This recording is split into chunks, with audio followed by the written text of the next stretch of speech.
We're taking stock of our country's economic woes this morning. Everyone knows we've been through some tough times of late, but does anyone really know how to turn things around? Our cover story is reported by Rita Braver. We've been here since 4:30 in the morning. Have you? Let's not fight. Bottom line is this, we're going through a tough time. What we're gonna do, folks, is we're gonna let about 10 to 15 people in at a time.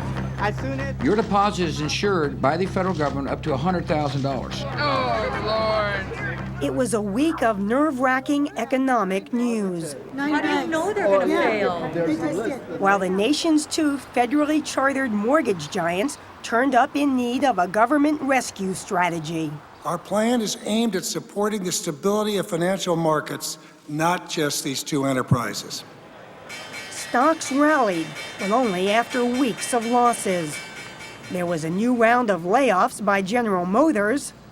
And even though oil prices fell a little, there was confirmation that inflation is on the rise. Consumer prices up 1.1% in June, while wages fell 2.4% over the past year. What's the atmosphere been like here in the past couple of days? Well, it's been somewhat frantic. Art Cashin, director of floor operations for UBS Financial Services, says it's been one of the most unstable periods he has seen in 45 years on the New York Stock Exchange. We're in what is called bear market territory. We're down over 20% since October. We have seen some very volatile moves where stocks looked like they were going into absolute free fall. There were heart-stopping moments here. A new CBS News New York Times poll finds that 80% of Americans believe the condition of the economy is bad.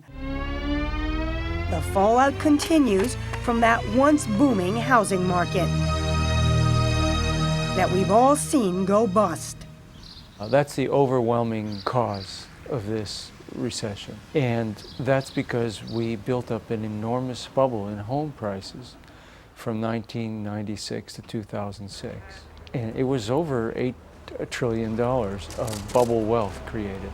And Mark Weisbrot, co-director of the nonpartisan Center for Economic and Policy Research, says that only about 40% of that bubble has deflated so far. So you're going to have a lot more foreclosures, a lot more write-downs in banks, possible bankruptcies. By some estimates, banks may need to write off up to $1 trillion in bad loans. $100,000 for you and one beneficiary. That beneficiary is... One scary example, this past week's run on IndyMac, the California bank that went bust due to bad mortgage loans. Just don't run out of withdrawals. No, we will not run out of anything. I have 3 business accounts, 3 personal accounts, my Roth. My son has 3 accounts.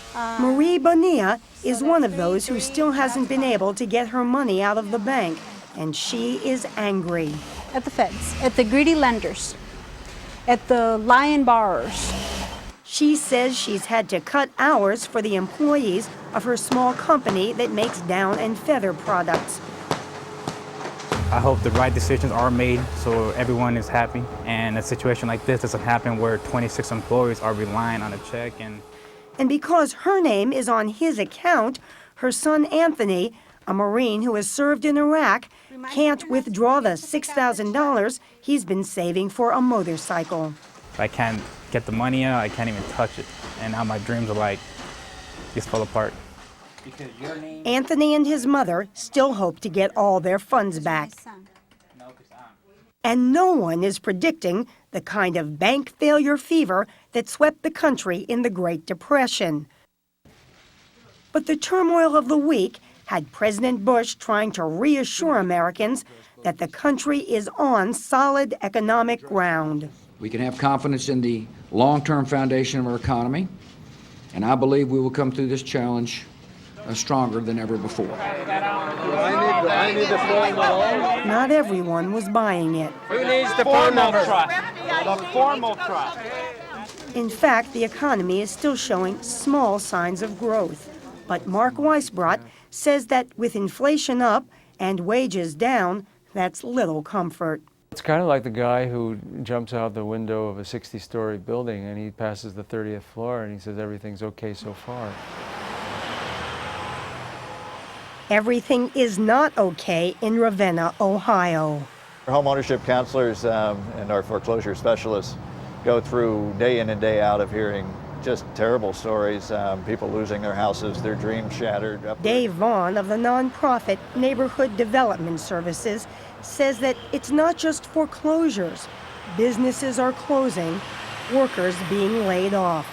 Most of the manufacturing jobs are simply disappearing, and the replacement jobs that are coming into play are much lower wage than they had been previous. As one of my colleagues said, the people who built the F-150 are now building Big Macs.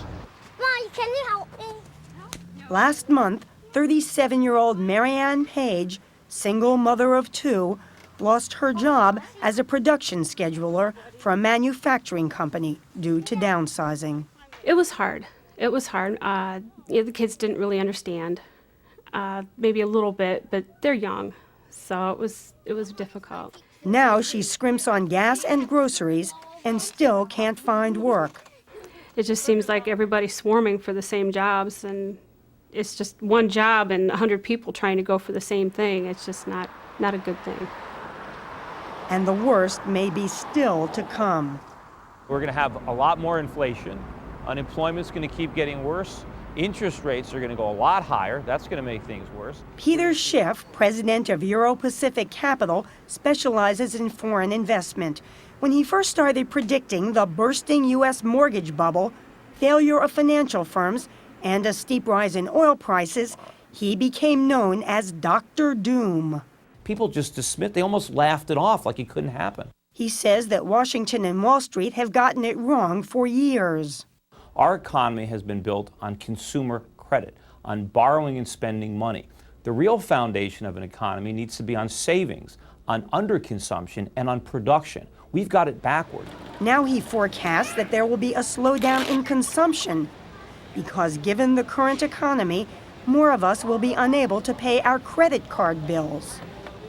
And then it's going to be very difficult for Americans to get credit cards. Americans are going to see their limits dramatically reduced on the cards that they have. And so they're going to find their ability to consume is going to be limited to the money in their checking account.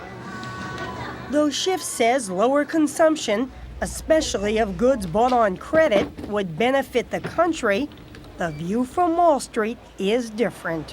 What kind of impact does that have when consumers stop spending money? That is the daily worry down here. The American consumer is 70% of this economy. And if the consumer hits a brick wall and stops, then the economy all across the nation will be in serious trouble. You're protected by the federal government. And almost everyone has a different view of how to get things back on track. Financial stability is critical to economic stability.